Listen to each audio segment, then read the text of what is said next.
Welcome to the School of Resistance edition number 8, the Paranoia of the Western Mind. The School of Resistance is a bi-weekly think tank produced by IIPM and Ente Gent in cooperation with the Academy of the Arts, the Bundeskulturstiftung, Medico International, and others. Today's edition is a co-production with Steirischer Herbst, curated by the wonderful Ekaterina Diegot and David Riff. The School of Resistance live stream was created during the first lockdown last May, and perhaps it's due to this moment, only some weeks after the oil price fell under zero for the first time in human history because of the cut of the global supply chains, that one question became central in all our debates.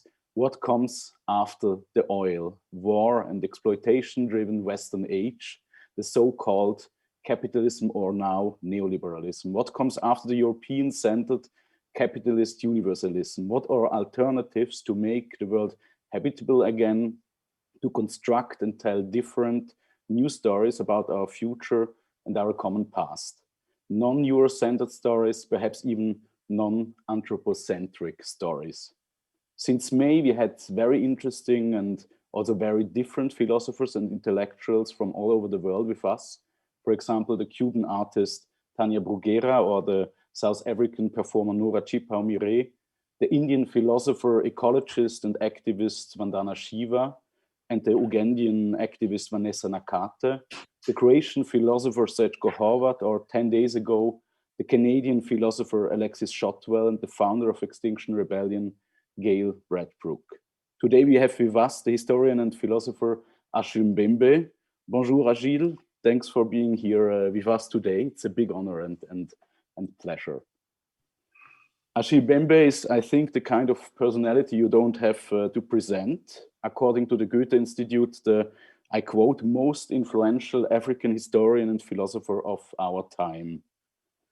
Mbembe was born in Cameroon and is best known for his books about the after effects of colonialism like De la Postcolonie, Critique de la Raison Nègre, Politique de l'inimité, and Necropolitics, all translated in many, many languages, of course, including also German.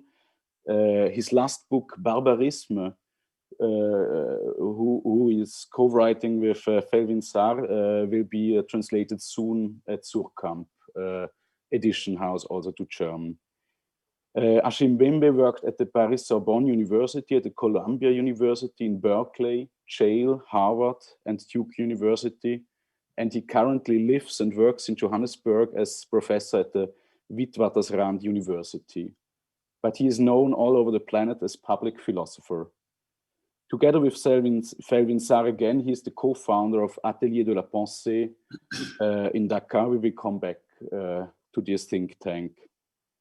Our discussion will lead us in the next hour to topics like the global and European border regime, the post-colonial situation, and more generally, the political economy of our time and Mbembe's term of necropolitics as the neoliberal sovereignty over life and death, and how this is linked to statehood, violence, and the colonial past.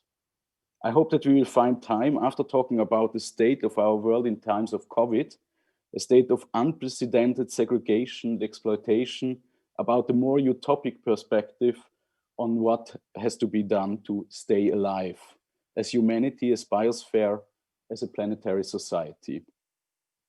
But I want to start, as announced, from a very specific point, from an affair that happened last spring in Germany. It became the so-called Achille Mbembe affair. When we announced your invitation to this talk, Achille, many people were immediately thinking about it. And when we were talking about it before, it already seemed a bit historic to me, like a long time ago, because it was, I think, in March. And now we have October. And I will try to give a short expose to all non-German listeners before we start to talk about this affair. So in spring, summer, early summer 2020, Achille Mbembe was to give the opening speech of the then cancelled Ruhrtriennale, the biggest German arts festival at this time, but there were protests against this invitation as Mbembe was accused of relativizing the Holocaust by comparing it to the violence in the former colonies, and another issue, comparing the state of Israel to the apartheid system in South Africa. accusations that were based on some completely decontextualized lines of your books, mainly Politik de Limité, and the last book translated in German, and brutalism was not in so far. The accusations turned, like many debates in our time, of excommunications and vilifications, on the one hand, quite fast out to be strategically made up to dismiss the artistic director of the Ruhr Triennale, Stephanie Karp, who invited you and thoroughly insisted on your invitation. But hopefully Mrs. Karp was not dismissed. But this is, I think, the unpleasant and not so interesting side of the affair. Because on the other hand, a complex debate started. Once again, the so-called post-colonial perspective, known for its transhistorical comparison of political and especially colonial strategies of exclusion and genocidal violence, clashed with a perspective centered on the incomparability of the inner European genocide, the so-called Holocaust. And even if your writings, Achille, were misread, decontextualized to create a scandal where hardly could be found one, I was asking myself at this very moment, and also preparing this discussion, what does this tell us about the German or the Western mind and in its impossibility to recognize a non-European comparativism? What does this tell us about the memory politics of the West? Why can't we understand that, as Hannah Arendt wrote, the genocidal violence of European totalitarianism in the 20th century has its roots, or is a kind of a re-import of the genocidal violence in the colonies of the same European powers in the 19th century? That racism, capitalism, and even what we call democracy are historically linked concepts. But first, let me ask, how was this affair, this Achille Mbembe affair for you? How much were you involved, or was it mostly a German affair? You didn't really grab the reasons. In your letter to the Germans, you wrote as one of your answers in the Taz, die Tageszeitung, you wrote, I translated in, Germany must decide for itself whether it wants to hear the voices of others or whether it wants to turn its back to them. Are there misunderstandings you think could be fruitful to design what I would call the paranoia of the Western mind? The paranoia to become also only a voice under others, as you write in, I think, Brutalism, a province in the globalized world.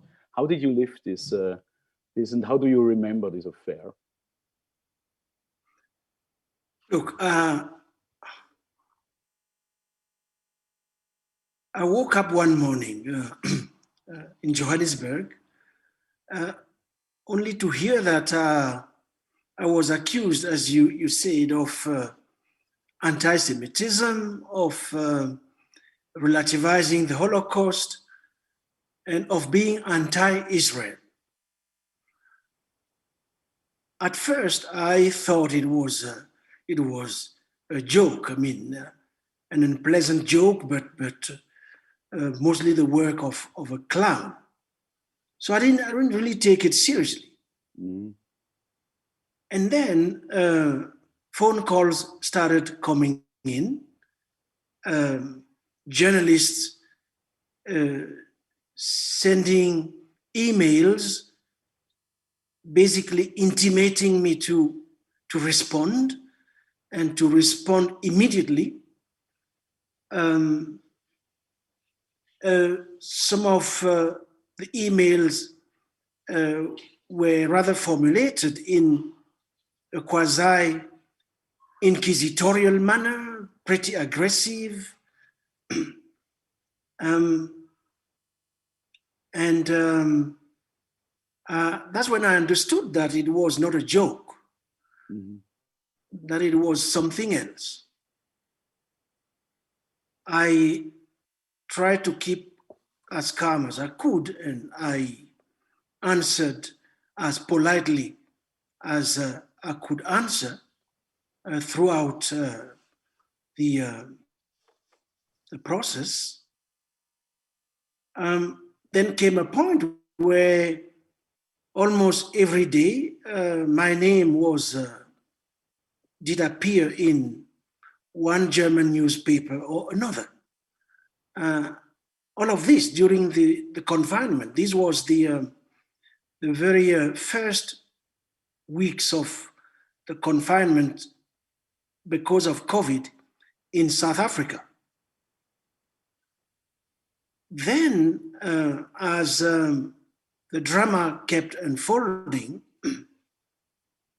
a number of colleagues in Israel, many of whom I had never met, but who, unbeknown to me, had been following my work, decided to intervene and to write to the German Minister of Interior, asking him to dismiss the federal bureaucrat who had been enlisted by a local politician in what was clearly a political cabal. The controversy did not originate from academia. These were not colleagues of mine, academic scholars, having studied the works, who then decided to criticize me. This was a local politician whose name I can't remember now. Felix Klein, I think, yeah. Yes, who enlisted a federal bureaucrat, meaning a specific arm of the German state, to go after me. And I doubt that he would be able to pronounce my name correctly. And he was accusing me of something extremely serious. So the controversy became international. Mm-hmm. It went beyond the borders of Germany. A number of German colleagues intervened in it at their risks, because this is not a joke in Germany. At the end, you asked me how I experienced this. At the end, I understood that this was not really about me.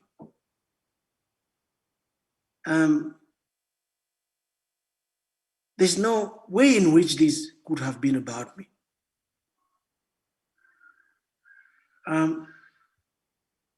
I think that, of course, I'm not a citizen of Germany. I mean, I don't go where people don't invite me. In fact, I decline 85% of the invitations I get. So I'm not an intruder. Mm-hmm. But I live in South Africa. I don't live in Germany. I don't live in Europe. I don't live in America. I live in my own continent. It is my own continent that is the ground from which I try to make sense of a world which belongs to all of us. It does not only belong to Europeans. Mm-hmm. I respect Germany. I have the utmost respect for its institutions and its people. But I'm not responsible for some of the historical dramas that happened in Germany. So I don't understand why I would be used as a pawn in a terrible discussion about a terrible part of the history of Germany, of which I'm not part of. In fact, I come from a place that was a German colony.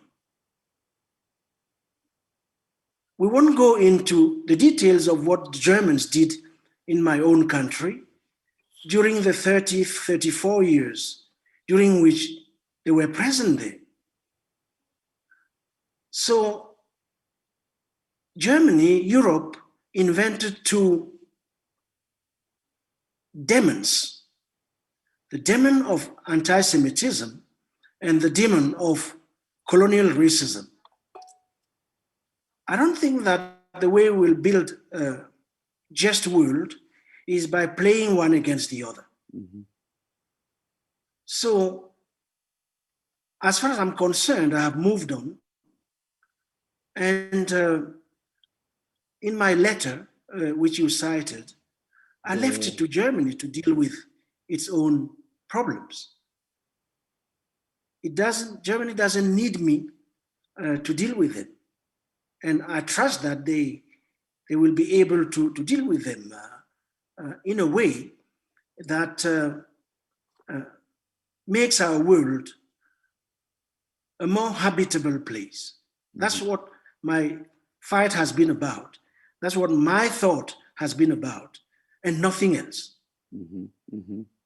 The interesting point in Germany, this discussion became a kind of, you could say, dialectical discussions about two ways of thinking the world. One way, which is very centered on the European history, and another way that is centered more on what is called the post-colonial way, to like link, for example, colonial violence, re-import of violence in the First and the Second World War, inner European imperialism, and the neoliberal system of today. So to have a more, let's say, a global historic view of what could happen. On the other hand, you have, and I think it's on the one hand a very useful and beautiful concept that is very far from your thoughts, which is the Western European concept of the guilt of the National Socialism and the violence that happened in this specific time. And I think this was mixed in a quite strange way during your affair, the affair around you. Besides the fact that, of course, it started as a political cabal, you know, as to try to dismiss somebody from a festival. What for me is interesting, because we were discussing before about COVID-19, and I was, when I read about this affair in the newspaper, I remember it was 3 weeks after, or 2 weeks after the lockdown. So really in the beginning, when many people, was quite utopic that we would leave behind this kind of cabal, you know, and perhaps enter to a state of another consciousness of what has to be done. How do you think about what changed COVID-19? Are you more like Slavoj Žižek on the utopic side? You see kind of first glimpses of a socialist society, or more like Giorgio Agamben, that you see the powers of biopolitics growing, of general control, of closing borders, of new nationalism? So how do you think this pandemic? But I think it is the, first of all, we are not out of it. Yeah, that's true. Yeah. We keep thinking and acting as if it was behind us. It is not. If anything, it is ahead of us. And therefore, the talk about post-COVID might apply to certain parts of the world. But my feeling is that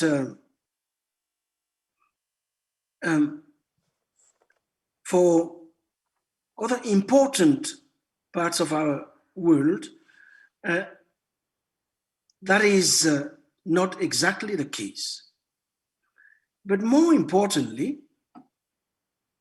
it is still ahead of us, because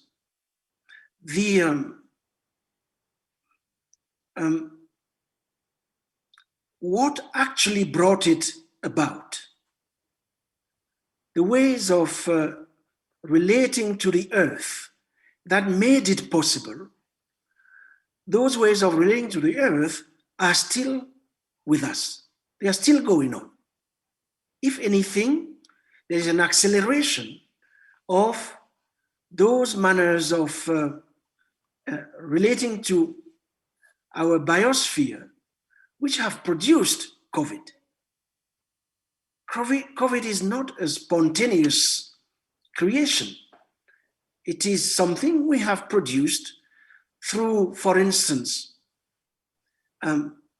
the intensification of deforestations, through the ways in which we have treated animals, farming them for destruction. That logic, we haven't put an end to it yet. So if anything, it seems to me that COVID has not one future, but many, many futures. So does it mean that nothing can be done? Certainly not. It means that more than ever before, we are called upon. When I say we, I use that term purposefully. We, the humans, that we, the human race, for those who are fond of such categories, we are called upon to revisit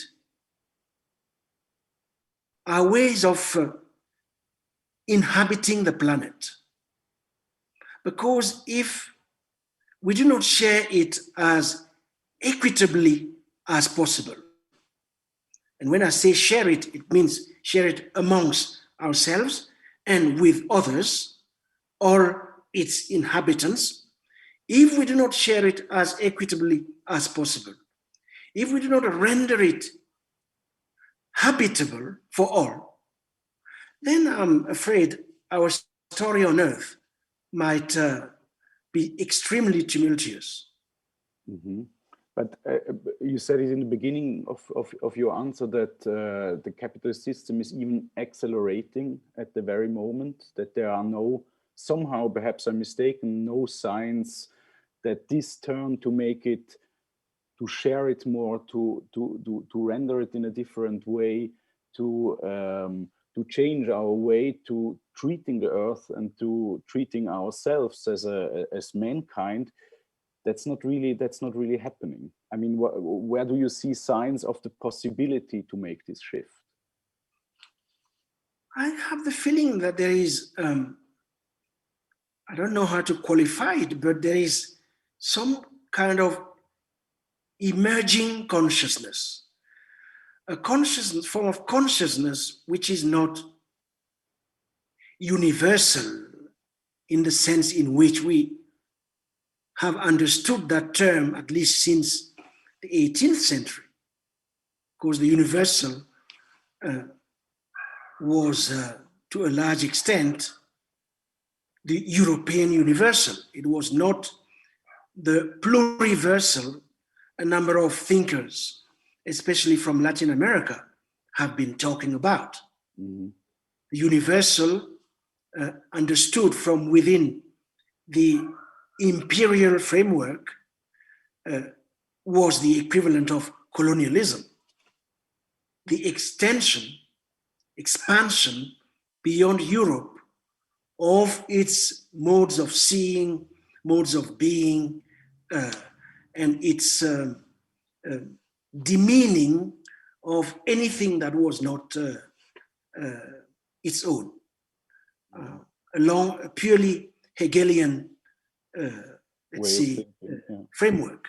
That is what was understood by the universal, very authoritarian kind of impulse that didn't at all allow for a dialogic, or if you want, intercultural exchange of the kind we absolutely need now. And once again, not only between humans, but with the living. And we call it in French, le vivant, with the totality of the living. So what I was saying is that we see emerging here and there a kind of new, I would call it, planetary consciousness. A planetary consciousness that is a form of consciousness that is coming deeply in collision with certain forms of national chauvinism, different forms of, let's say, attachment to difference, attachment to small differences. So we have seen elements of that emerging planetary consciousness, also in a number of recent struggles against racism in general, and in particular anti-Black racism, the origins of which are to be found at least from the time of the Atlantic slave trade. So it seems to me that here and there, they are elements that might be building blocks or building points for a work that is colossal, but that is absolutely necessary. Mm-hmm. You have in your term of necropolitics, you exactly describe in a, let's say, less utopic way, the way of functioning of our time since, as you say, 500 years perhaps, but also in the neoliberal age as a economy and ecologically of segregation, of separation, of border regime, of racism, and how racism and capitalism is linked one to the other. On the other hand, I think it was in a discussion you had lately, I think, I don't remember where it was, or an interview, where you were focusing on ways out of the necropolitics of our time. And you described the role of the continent of Africa, a continent that you often describe as a possible laboratory of social and philosophical alternatives of the 21st century.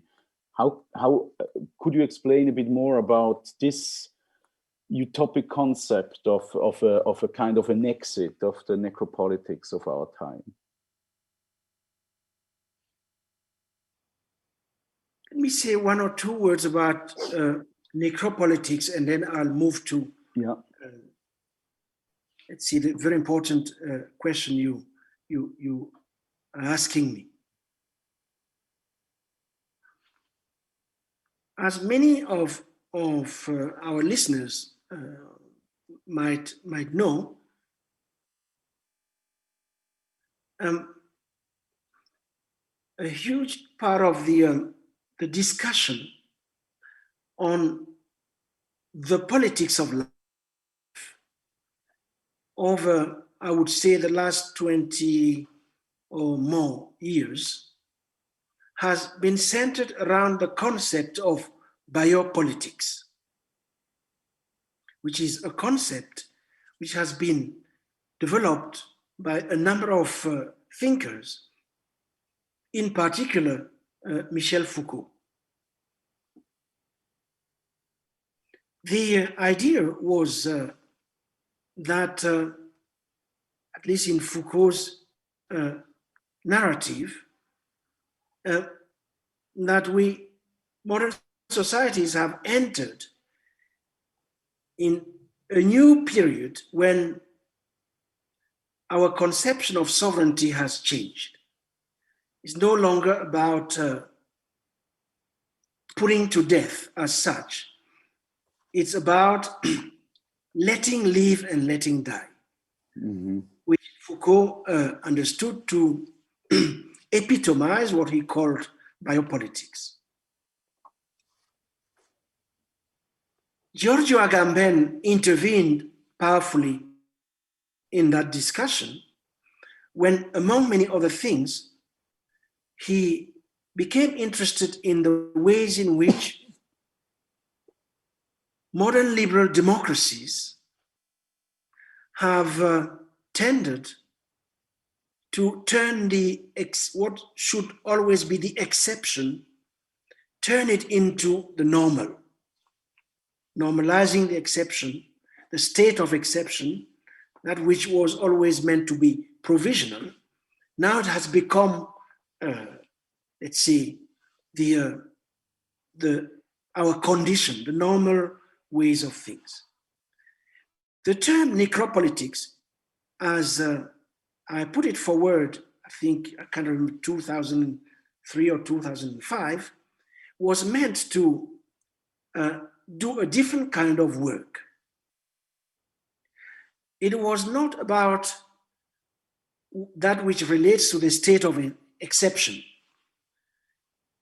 I wanted to account for those trajectories in which making it almost impossible for certain categories of people to live has always been the norm. It's not new, it has always been like that. The creation of landscapes of premature death, if you want. Racialized forms of power which operate in such a way as to make life unlivable as a matter of principle for certain categories of people. Usually people who are racialized, who are assigned to the prison of race. So necropolitics, that is what it refers to. Then there are all these institutions and dispositives and apparatuses that function precisely along those lines to produce, to make life unlivable, environments uninhabitable and hospitable. And the argument I was then making a little later with critique of Black reason was that these forms of rule, which used to be applied to Blacks, they are now being generalized. They are now being applied to more than Blacks. And I was calling it the becoming Black of the world, in the sense that racialized forms of rule were no longer just the privilege, in very ironic sense, of us. Now we share it with more than us. And that's how I was describing, let's see, the racial kernel of neoliberalism. Now, you ask a huge question. How do we get out of this?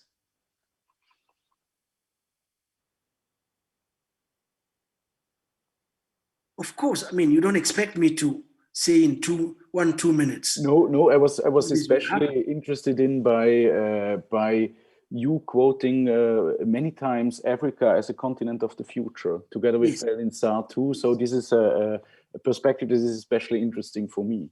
Yes. It's like if there's a story where Europe brought us in and Africa can lead us out, so to say.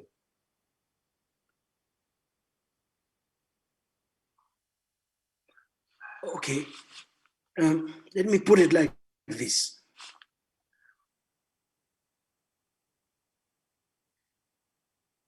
You know, I was trying to take seriously the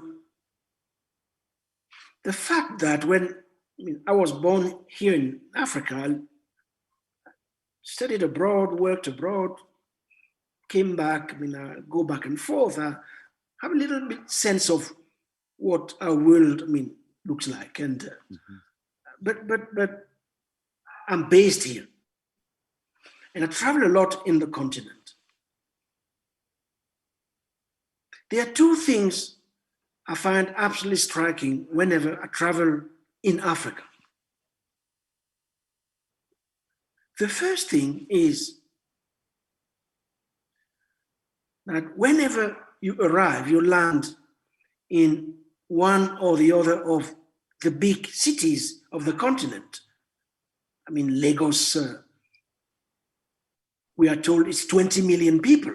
So it's not a small town. It's not a city like in Europe. It's an entirely different form of cityness, if you want. 20 million people. You land in Kinshasa in the Congo. millions of people. You go to Abidjan in Côte d'Ivoire, millions, or Dakar, the same thing. Whenever, or Nairobi for that matter, or even here in Johannesburg, which is one of the biggest modern urban forms in this continent. The number of people who are busy repairing something is absolutely astonishing. So it's a massive fact of everyday life. And for sure, something must be going on in these constant permanent acts of repair, or if you want, of reparation. Some forms of knowledge must be invented in the process through which people are constantly trying to put back together that which has been broken, whether intentionally or not. And it strikes me the extent to which the Earth, our planet, is in need of repair, of care, and of maintenance. So the intuition is that, for sure, there must be something to draw from these sets of practices, which are also forms of knowledge, which are also the building block for some other form of politics or of the political. So it's an intuition. The second thing which strikes me, speaking from here, living here, traveling throughout the continent, is the extent to which Africa is, let me just call it, a power in reserve. Une réserve de puissance in French.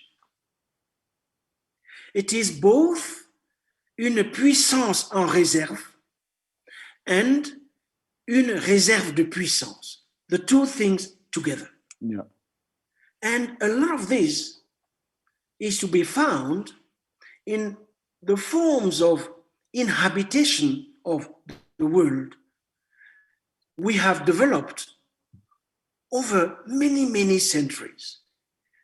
Because we tend to forget that, I mean, the human, it's here that the human was born. L'Afrique est le pays natal de l'humanité. I don't know how to translate it in English. And if indeed we are le pays natal de l'humanité, for sure, this means something. It means we are the oldest forms of the human are to be found here, and yet the youngest forms of the human too. That by the end of this century, the biggest number of young people on earth will be found here. So it's a set of elements like that, which in fact we have been working with in the Atelier de la Pensée. You mentioned it in Dakar, which we think should becoming, in any case, the object of our critical thinking. And that's what is our obsession. It's not, I mean, putting different memories on a scale, on a hierarchy, in order to say what form of memory is more important. Has nothing to do with that. It has to do with the futures of life, the futures of reason, if you want, in a planet that is in dire need of repair. That has been the obsession, and that's the project, the intellectual, political, as well as artistic project we are invested in. What do you mean political and as well artistic project? Because both ways seem quite difficult to me. You describe in all your work a world in the hands of transnational players, like big, for example, raw material firms in the Congo. We will have the next School of Resistance about this. And for me, the big question is, how is resistance possible? How can we get, again, for example, possessors of the earth? How can we be connected to it again? When you see, for example, in the eastern of the Congo, you have whole parts of the country that are even not in the hands of the Congolese government, but of, for example, Glencore or the big mining companies. So we are confronted to an antagonism, to a structure of a world that which makes acting very, very difficult. You understand what I mean? So how can you develop this kind of problem to come into this, from this political or artistic or intellectual project to direct action? Part of what I see, I mean, when I travel in the continent, is the extent to which the forces that you are referring to, and they are extremely powerful. I mean, we cannot fool ourselves.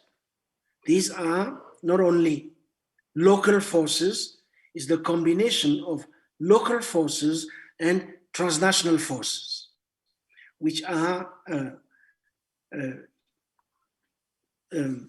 have a hold on territories. They have a hold on what is on the surface of these territories, but also on what is underground, the minerals, most of which are critical for the, let's say, the daily life of the kind of capitalist system we live in. So these are extremely powerful forces. These are also deadly forces in the sense that they do not hesitate to kill nature, to kill individuals, to brutalize the poor and the weakest in particular. But these are also forces of extraction and predation, predatory, extractive. These are also forces which operate in such a way as to cripple the imagination, to paralyze the capacity, all kinds of capacities, beginning with the capacity, what my friend Arjuna Padurai has called the capacity to aspire. So, if one is interested in a long-term struggle to regenerate life in all its forms, one starting point is to make sure that we recover some of those capacities, beginning with the capacity to aspire, to imagine something else, that life can be organized in an entirely different manner, beginning with life in small communities. So the question is, where do you go looking for those models? In what kind of archives? Archives in, as a concept, in the big sense of the term. And that's where you, in fact, there is so much in the African archive. Very few of it has been, let's say, put to work or put to use in every sense of the term. In terms of, for instance, the natural life of a forest, for instance, in terms of water, in terms of the air we breathe, in terms of the atmospheres, the knowledge about all of that, the immense treasure, which is, so how do we recover the those repressed or knowledges, or those knowledges that have been somewhat forgotten? How do we reconstitute them and disseminate them, make of them, let's say, an object of wide share? Mm-hmm. And to what extent is it that these force us to rethink what critical thinking is all about? Mm-hmm. Mm-hmm. So it's a set of actions or gestures or positions like that in which a number of us are involved in. And one can see how little by little people who were in a state of despair begin to believe in themselves and in their own capacities to enact gestures that help to protect life and to bring to an end, let's say, the what are called premature death. Premature death and necropolitics. We have now two questions from the public. Everybody is invited to ask questions through Facebook or the email address you saw in the beginning. So one is a quite interesting question we are discussing now in Europe since some years and lead up to some new laws. The question of the reparation and giving back stolen art during colonialism. So the archives, the museums, that they should be opened, as Benedict Savoy, our common friend, is, for example, very strongly in it. And I think we signed a letter a year ago before COVID about this question. So what do you think about this? Because there are, of course, two positions. One position that say, okay, let's give it back all, it's stolen art. And another position who could claim somehow museums are spaces that are outside, are universalistic and are outside this logic of capitalism. So what's your point about it?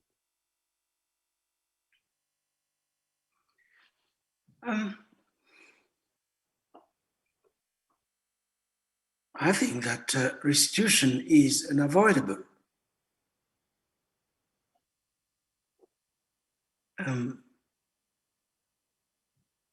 It has to happen.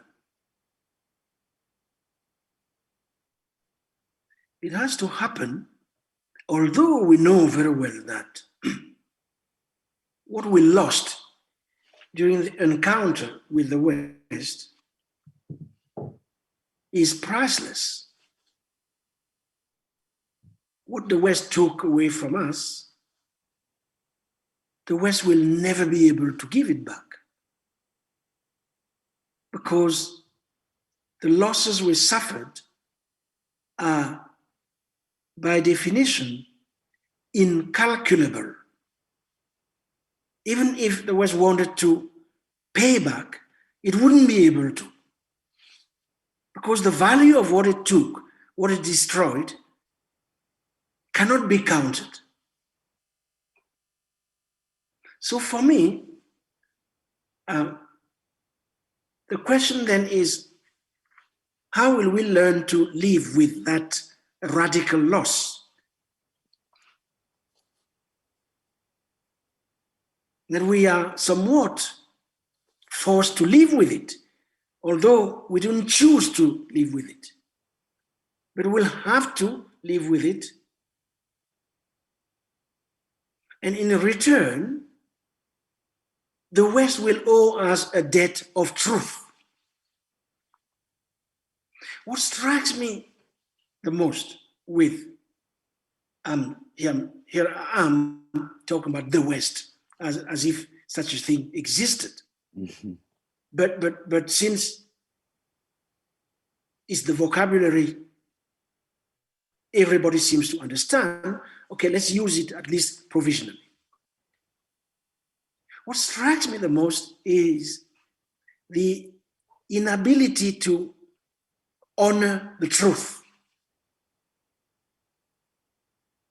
especially when it comes to people the West has defeated. it doesn't believe that it owes the truth to those who have lost in a battle. So, if we want to, and I think that is the reason why, to answer the question that was on the title of our conversation, that's the reason why basically it is not open to other forms of quote unquote universalisms. Mm-hmm. And yet we are reaching very fast a phase of the history of the humans on Earth, which requires an entirely different, let's say, politics. And that entirely different form of the political, for it to open up a future for all, will have to be premised on reparation. Mm-hmm. Mm-hmm. That it's a responsibility, obligation to repair that which we have broken. I think the West, to use this concept, or France or Germany, they are afraid to restitute art, for example, because it would open a long chain of, like remaking the past and remaking the radical loss, which is somehow impossible. And that's, I think, the big part of the paranoia of the West. And another part, in my opinion, is that they are afraid of a non-European universalism, or of a universalism that includes Europe, but where Europe is only a province. And I have a quite interesting question, a long one. I will read it out from the chat, from the public. The question is, the notion of planetary consciousness is quite interesting. I wonder about the role of racialization when it comes to this non-Western universalism. Would you say that it is necessary to overcome race in order to think on a non-Western universalism? And then adding, I'm saying this because, for instance, when it comes to indigenous cultures in America, what assigns some kind of political agency is precisely the exacerbation of a form of racial identity, which seems to be one of the traps of neoliberalism. You understand this question? I could express it well. Okay. I mean, I think I understand. Yes. And if Try I don't, to read it out correctly. then I will be forgiven, I'm sure.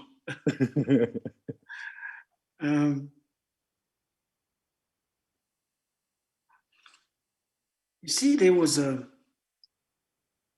Okay, let first of all, one quick thing about this concept of planetary consciousness. I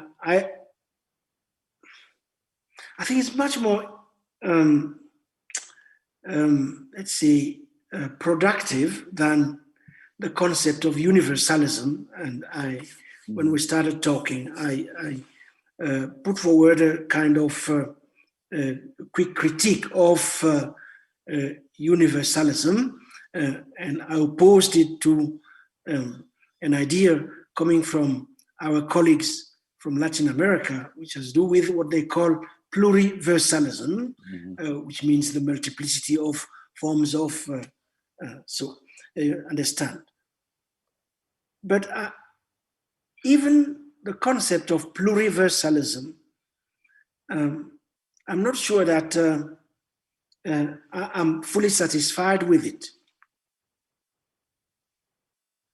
I prefer the idea of the planetary, or to put it even more directly, the idea of the earthly, that which is of the earth, that which originates from the earth, and that which ultimately is restituted to the earth.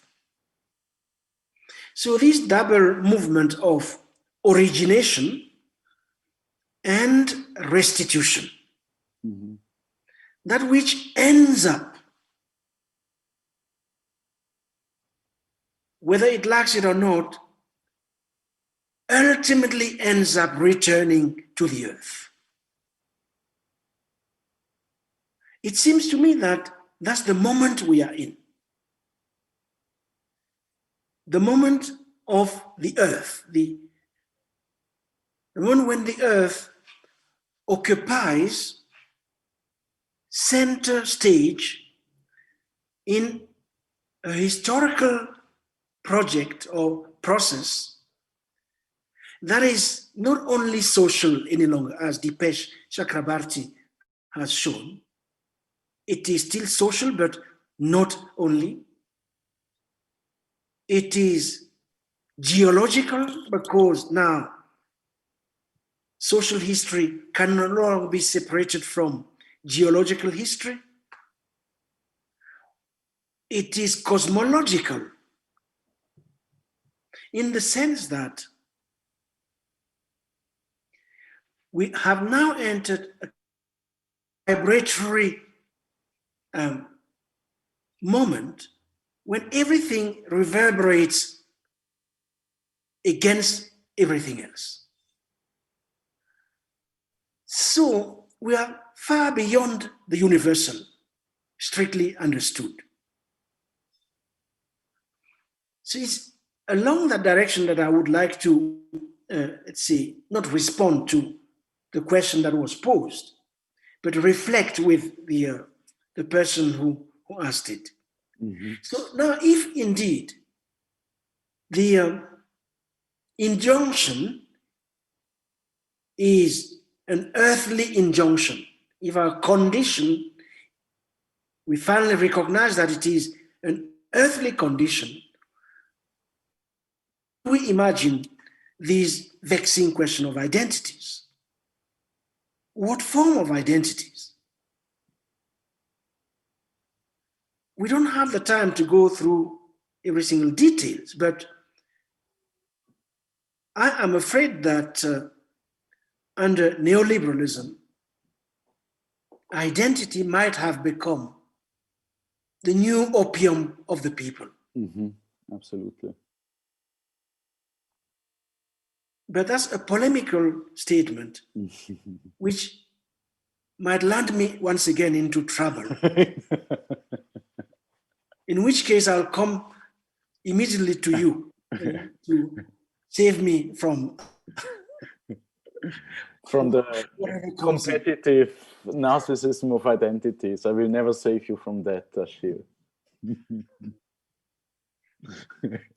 There is one more, and I think one last question as we have slowly to close this wonderful debate. What do you see as the source of the West's underlying fear of reparations and by proxy the public recognition of shared past in more than a superficial gesture? So why can't we transform competitive memory to a kind of a pluralistic memory politics? Why is this so difficult? I mean, to come back also to the beginning of our debate, why people want to compare this violence to that violence? Why not accept that they both exist in their horrible brutality?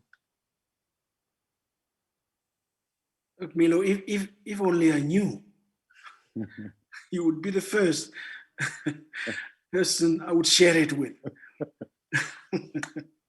but absolutely, I have no clue. I don't know at all. But I know one thing. I know that the right to memory is a right we have to hold on to.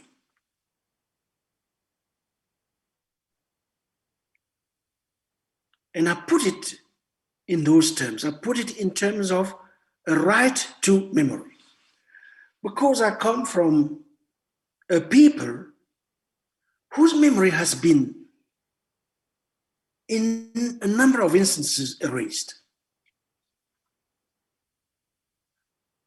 I put it in terms of the right to memory because the fact of memory is one of the ways in which we become human. It is one of the modalities through which we turn the world into a habitable place, a place that is opened, a place of refuge for everybody. So that right to memory has to be extended to everybody. That's something I know, and I know it from our experience. The experience of colonialism and slavery and what comes after. A second thing I know, which comes from that history, is the fact that we need to share memories, let's say traumatic memories, defeated memories. There's a way to share them. And sharing them does not at all mean putting them on a scale with some on top, others at the bottom, in a hierarchical and a form, a kind of zero-sum game. Yeah. There's no zero-sum game in terms of those memories of human suffering. So the point third is that if we want to go forward, if we want to move forward, we'll have to somewhat, some way, somewhere, imagine forms of solidarity between all memories of human suffering. That's how we will build a world that is habitable, where everyone has a place. Not the kind of world which is the dominant one, where the moment I have a place, the result is you're being expelled, evicted, and so forth, and so on. And we need people to work in that direction. Otherwise, I don't know what will happen. In any case, many of us won't even be there any longer. Yeah. Thank you, Achille, for this wonderful end. And thank you to the public for the questions. I couldn't ask all of them, but I think we had we came beginning with the question of the Achille Mbembe affair to the more general thoughts back to it, somehow perhaps even to a glimpse of a possible solution, of a possible dialogue. So thank you so much to having accepted our invitation and for your thoughts, Achille.